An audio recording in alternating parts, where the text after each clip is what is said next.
Shalom, family. Peace. Happy Saturn Day. Happy Saturn Day to the family. It's your brother Koo. I'm out here just traveling. You know what I'm saying? Our men's ride out in full effect. Once again, happy spring equinox. We're going back into the warm side again, y'all. Thank God. Thank God. Man, Lord knows I love the hot weather.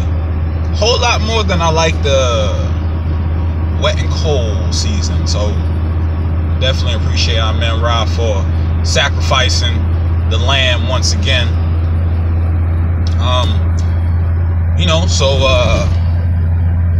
This particular video is gonna be like, guess the best way I could put it is a breakdown of a series of things, going down from how do we know we're Moors all the way to how do we know this is Morocco. You know what I'm saying? How do we know the treaty applies to us? And how do we go about enforcing these things, or getting, or creating the reality that we want to create for ourselves as indigenous peoples, as aboriginal peoples, as Moors. So here we go. Now, as far as the term Moors go, Moors is inscripted on the walls in the Temple of Luxor. Alright, it's a big open mouth. And the term for that phrase is Meri. M-E-R-R-I. And what that translates to is the term God. Okay? Meri. M-E-R-R-I. Written on the walls of, in the Temple of Luxor. Now, as far as our headdress and who we are as people, there's no way in the world you could say that we was disturbed in our religious and cultural practices. There's no way of knowing there's no way of knowing if the civilizations were compromised. Excuse me. There's no way of knowing if the civilizations were compromised around the year 2600 BCE. If you ask me, I would say the civilization was very much intact, and the one I'm talking about is the one in Peru, in South America, the Corral Supe site, which is an archaeological site that was uncovered in 1948, and since that time, been doing over 20 years of excavation. Obviously, 1948, it's 2018 now, and they've discovered a shit ton of things about that site, especially in terms of literally the writings on the wall. And what the writings on the wall say is that we as people existed in this particular civilization, which is the oldest civilization to date in the Americas.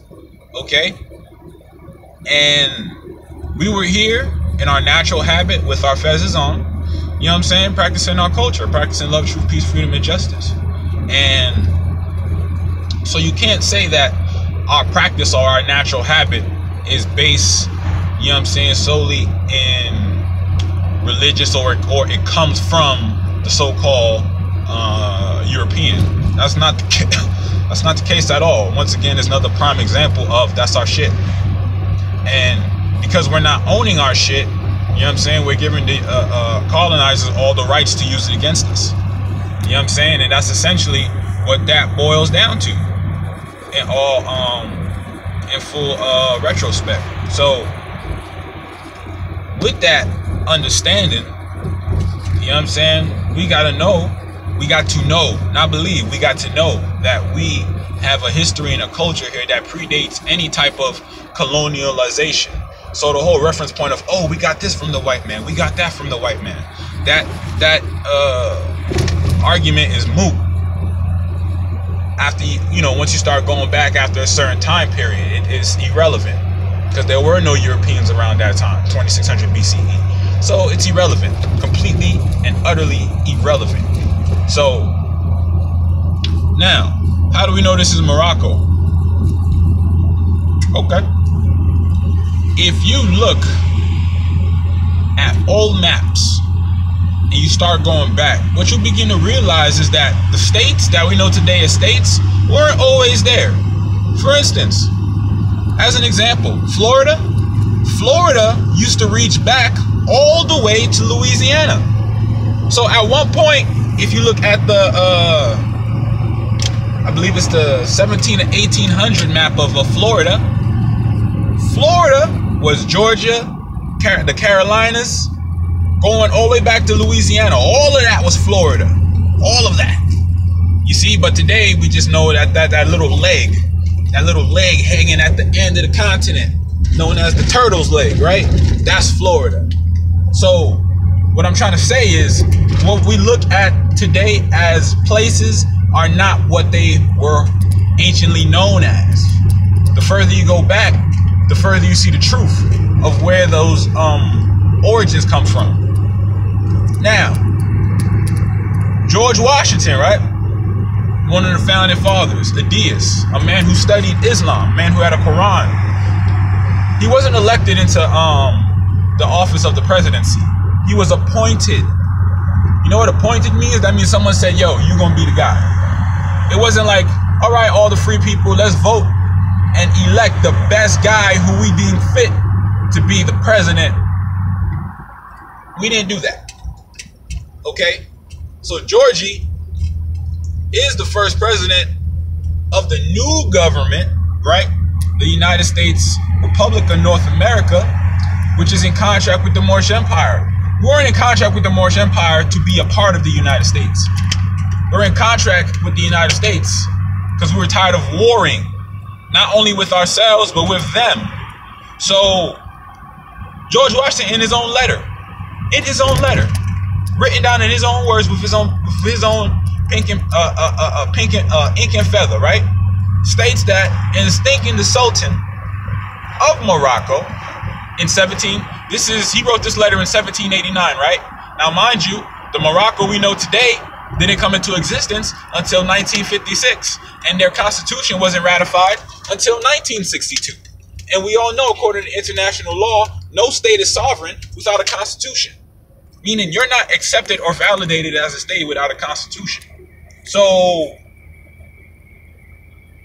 if the constitution for the Kingdom of Morocco didn't come into existence until 1962, then what Morocco is making contract with the United States via treaty?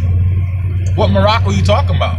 And then when you read the letter from George Washington right to the Sultan of Morocco, thanking him for the speed in which he put this treaty into force, right?